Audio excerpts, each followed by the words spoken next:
you having good little chats and drinking your champagne. But we are here, obviously, one, to celebrate the fabulous Jubilee, and second of all, to celebrate fabulous Mary Fellows, who's going to give us such a wonderful, inspirational and interesting talk. So I hope you guys all had a great Jubilee. My name is Tori, I'm the Private Client Director. And we were just, well, all of us are very excited by the Jubilee, this year in general. And we just thought we had to get Mary here to talk about her complete expertise and knowledge in this field after being editor of Vogue for many years, a stylist to the stars, many of them royalty themselves. And as Bicester Village, we've been celebrating the Jubilee in many different ways. Our big sort of initiative here was celebrating British fashion, and that's with the British Fashion Council pop-up that we have designed in collaboration with Richard Quinn, and that closes at the end of this week. So that is very much your last chance to get all these fabulous British designers. But as I said, we're here today because Mary's going to take us through 7 decades of royal fashion and talking about styles that have stood the test of time, and maybe a few little hints of things that are in the village that have really, really worked and sort of mirror these styles. But have a really great time. Thank you so much for coming to the apartment. Our house is your house, enjoy it. And then later on this evening, which I realise we're sort of doing a later afternoon talk today, once you have sort of popped out to the village from 5 o'clock, we will be toasting again, lovely Whispering Angel, and they are the official Jubilee sponsor for sparkling rosé.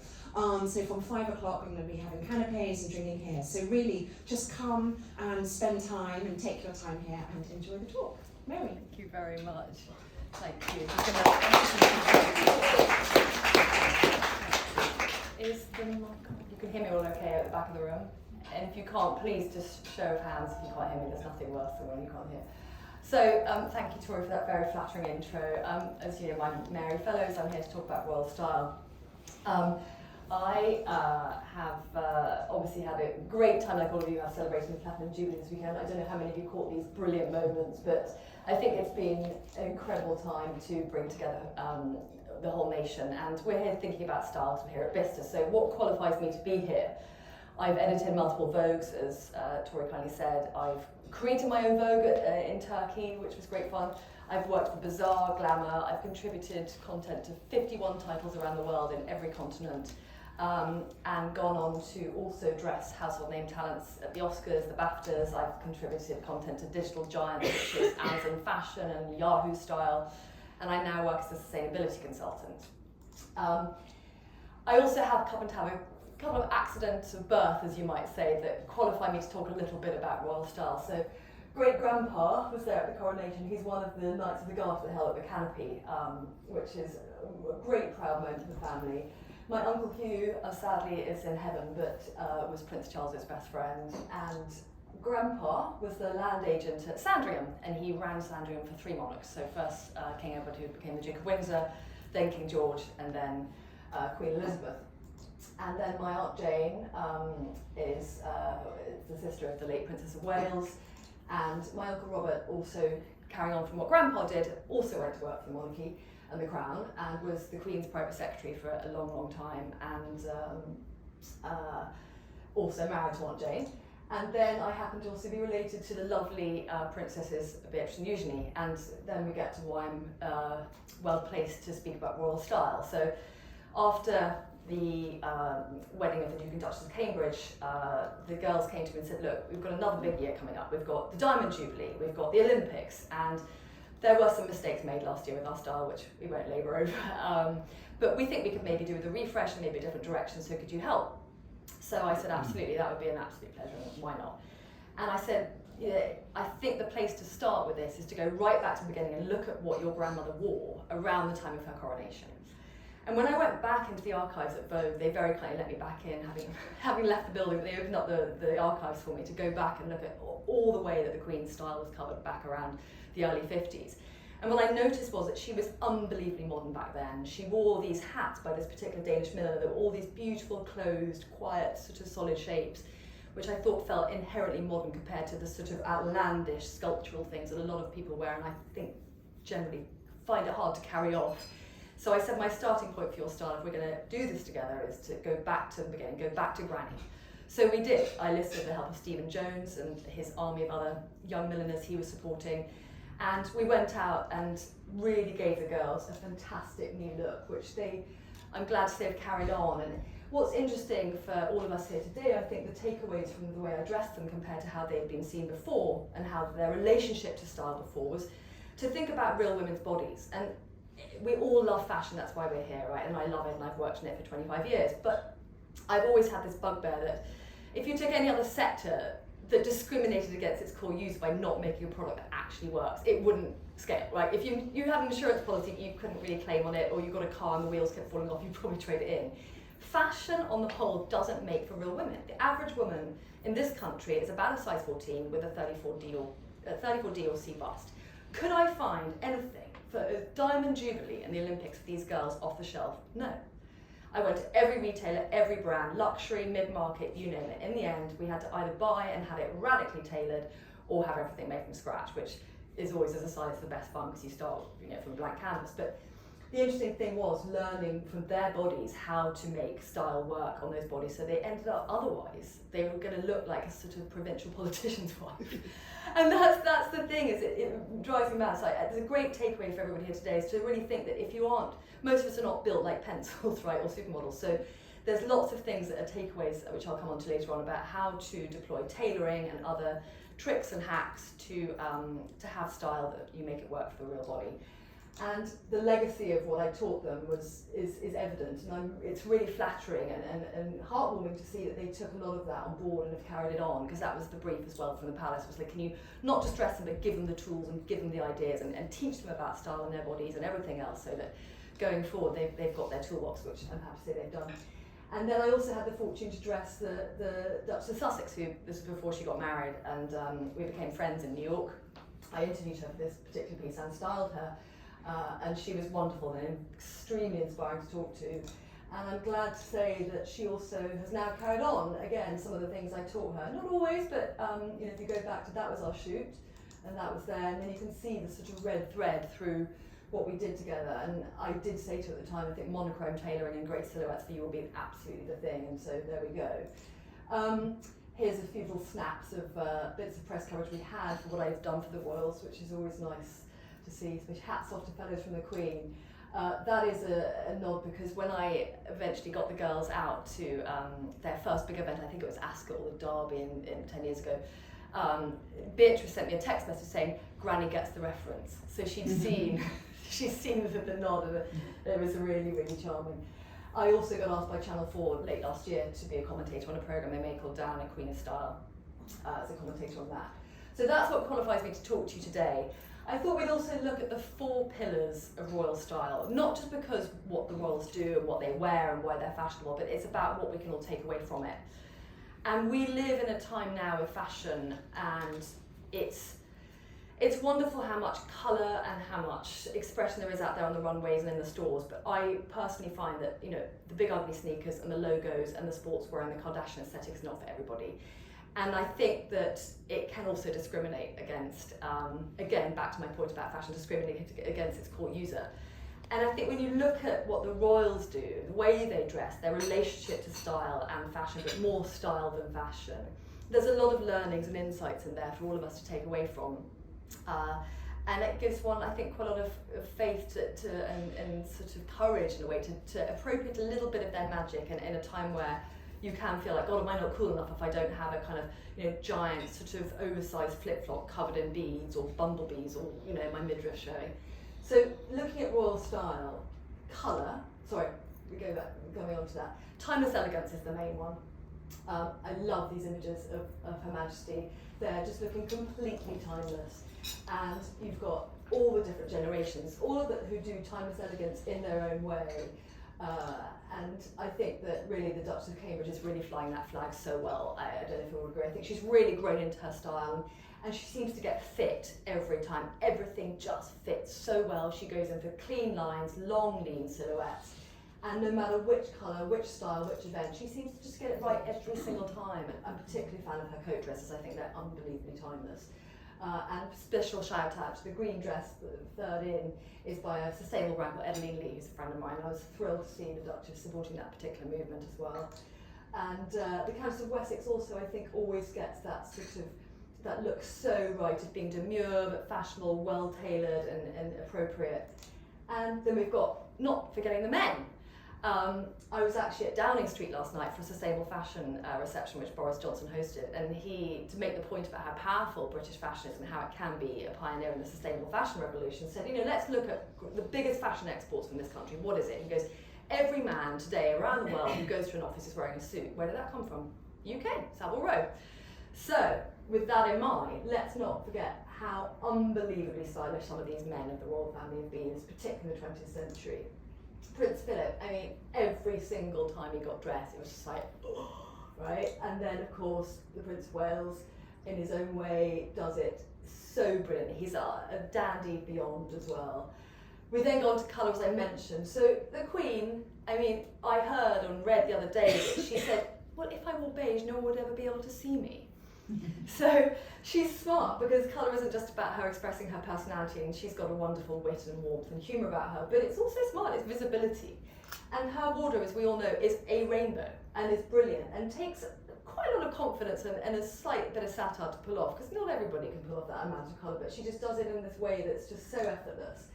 And of course the other generations have picked up on it and have carried on that mantle of hers, which so beautifully, especially I love this colour blocking of the purple and the red together. And then, of course, other members of the royals as well, all doing their best, particularly. I mean, how modern does Diana look in the red tights with the rest of that red suit? I think it's so modern and so today. We then go on to pageantry and ritual, and this is one of the most fun parts about royal dressing, because not all of us really go to banquets every day for a living or need to wear incredible brooches and God knows what else, but it's part of the fantasy and the magic of the way that they dress and the things that they have to do as part of the kind of ceremonialness of their lifestyles.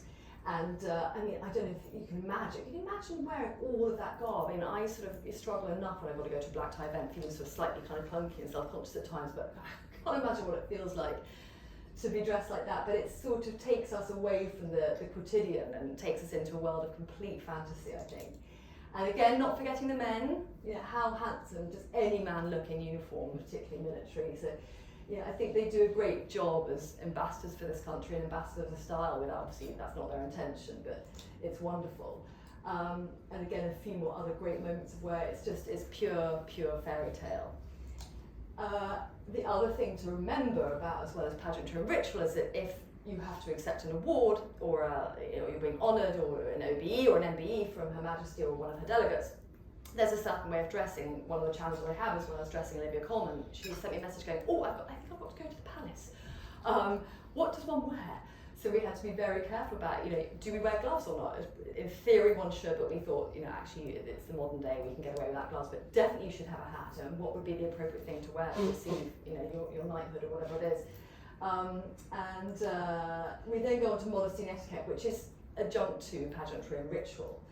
And hats are a must, and fascinators are allowed. This is one of the things that came up in our research. And of course, if you're in the presence of royalty, you should always wear tights, and you should never really show off your armpit, I don't think, even though some do. But I think obviously having a sleeve to the mid-arm, and the skirt should be to the knee. So there's all of these things which they may sound restrictive or conservative.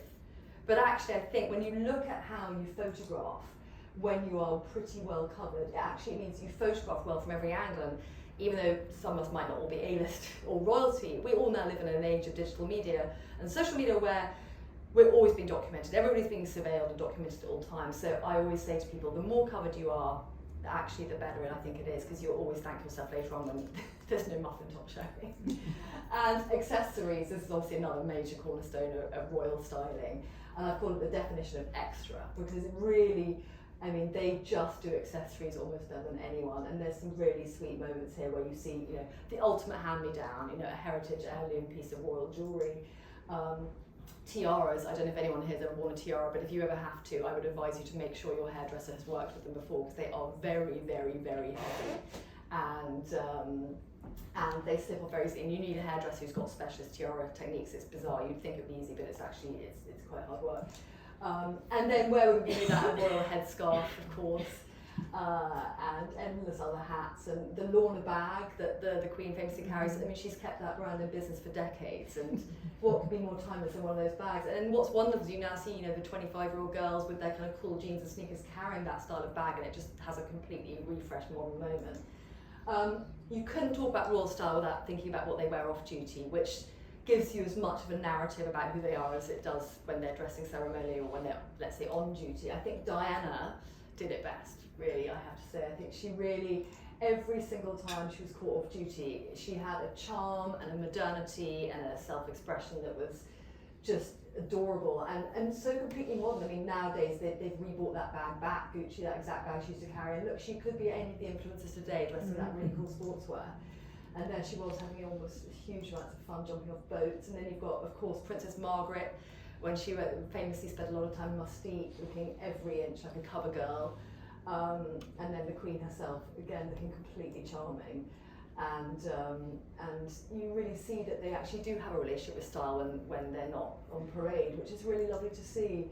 And I think also you'll all agree that Kate Middleton, the Duchess of Cambridge, has done a brilliant job for her brand and for the brand of the royal family to show that she's the every woman, but she's still impeccably turned out every time. But it's relatable, it's accessible, it's good taste, it's never too much, it's never too little. I think she really deserves huge applaud for that.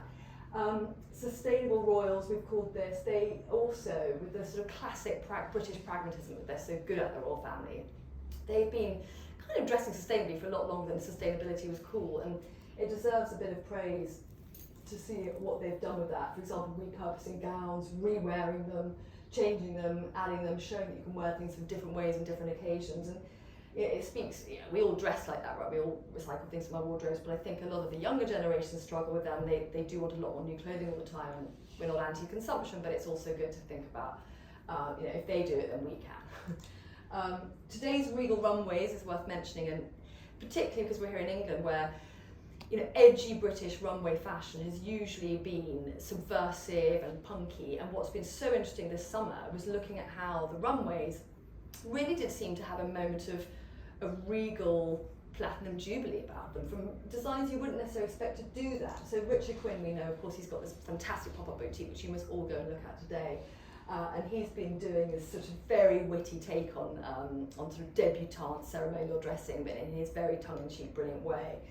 And of Harris Reed, who's one of the new sort of hot darlings, Richard Malone, who's also very good at sustainability, Amelia Wickstead, we've got Zimmerman. Again, all of these could be for Kate Middleton, Duchess of Cambridge, Meghan, or Diana even. They, just so regal. And then Simone Rocha, who we absolutely love, Irish-English designer.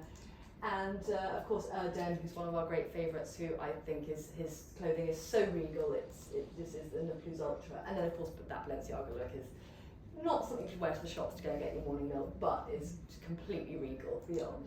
And then these newcomers, I was so interested to see these really edgy new designers who are relatively recently on the block, but look what it looks like they're designing for a Cecil Beaton image of debutantes in the 50s or something. It's really interesting that they probably think this is kind of rebellion to all the streetwear and sportwear that we've had in recent decades. I think that's probably what it's about, is fashion's always either cyclical or there's a backlash, and the backlash now is against that sort of sportswear Kardashian thing. And so the way to rebel against that, once you've mined subculture and pop culture, is to go back the other way again and to go to this sort of wonderfully ceremonial form of dressing. And then we've got royalty on trend, where I don't think the royals would ever want to be on trend. I think they, in the same way that they have to be bipartisan and politically neutral and objective about politics, they have to be above fashion, and they can embrace style, but they can't really ever be seen to be in fashion or embracing fashion or trends, but they have style. And sometimes you can see that they might have influenced designers, or sometimes it's probably just an accident or what you call the zeitgeist, but there's definitely lots of examples. The most literal example is Virgil Abloh, who, as you may know, was the founder and the head of the brand Off-White. He's sadly gone to heaven, but he did a fantastic tribute collection to Princess Diana, where he made no apology for the fact that it was a direct tribute, and you can literally see his references and how brilliant, when you look at Diana's style through his eyes, you see how clever it was, how she dressed, and how by just making a few small tweaks, he's just really refreshed that whole look and brought it back again. And of course Lanvin did their version of the sheep sweater, which was so charming, on Harry Styles. And then of course not forgetting things like the power suit that's come back and back again. And all of these examples just show you really how either ahead of their time they were, or how timeless indeed their style was, because it does tend to come back and back. I mean, the Queen was, particularly in the 70s and 60s, always loved a pussy blow. And look at that Gucci, and then white boots have always been a thing as well as equestrian clothing, not to mention the cricket sweater, which again is back and back and back. And then cat eye sunglasses, where would we be without them? Well, either Princess Margaret or Her Majesty. And the power coat. And then of course you have to think about the glossy posse's response to royalty, because there's always a synergy between royalty and magazines, particularly with Vogue, which is my main alma mater. That was this current Vogue for this Platinum Jubilee, and then going right back to 1971, Princess Anne looking, I mean, as regal / like an absolute Hollywood star there. And it's wonderful to see how the royals can, you know, be in a magazine but still be royal at the same time. So they're sort of descending in a way into the world of trend and fashion but still being royal, and it's very timeless and beautiful, as was Diana when she was in Vogue and Vanity Fair. Again, just looked so fresh and relatable and timeless. And when you also look at the way the Duchess of Cambridge and Duchess of Sussex were when they had their big Vogue moment, it's so interesting to look at how they chose to be represented. Tells you so much about who they want to be and who they are. And if you look at the Duchess of Cambridge, she's wholesome, she's the every woman, she's the next door girl who loves the countryside and who's relatable and glowing. And then you've got the Duchess of Sussex who chose to really put forward her value system and her beliefs, and to really be about change and impact. And they couldn't be more different, these two covers, if they tried, but it's so interesting to see how they've mixed with Vogue. Royalty and Vogue can combine and be very different. And then there's some really funny things on the internet as well, which you kind of have to look at to see how the internet and the fashion industry kind of look at the royals. It's so funny because you don't see as much as this about for the royal family of Denmark or Sweden or the Netherlands or Spain.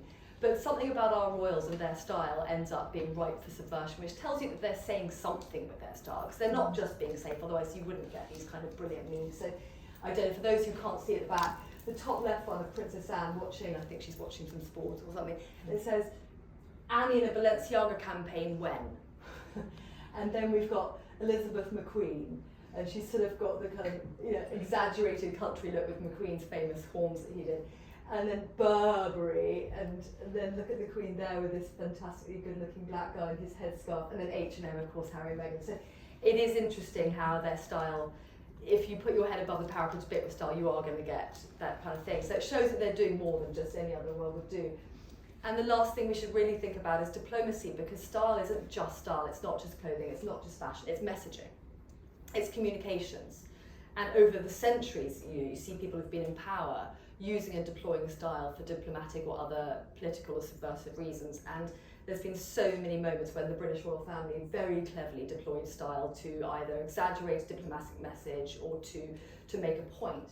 So the Queen, when she went to Saudi Arabia, had to be as covered up as she possibly could without obviously being in their kind of local attire. So that was a very, very subtle but clever way that she became very covered in that turban and that blue. And the same going to Dublin, of course, she's wearing green, you know, for Irish colours. The Princess of Wales's dress in Japan is a nod to the Japanese flag, as you may know, it's a white flag with a red dot, so that was quite clever. And again, in Thailand, she did her own spin with Catherine Walker on the native Thai chaperone, which I think the costume is called. And then, of course, you've got the Duchess of Cambridge in her Indian block print dress, wearing a maple leaf from the Canadian flag there. And then when she went to Brazil, she wore a Brazilian designer. And again, you can see countless other examples of them, you know, deploying style in a way that's about diplomacy but not politics, because like we said, they can't ever be political, but they can be diplomatic and play with those sort of international relations in their way.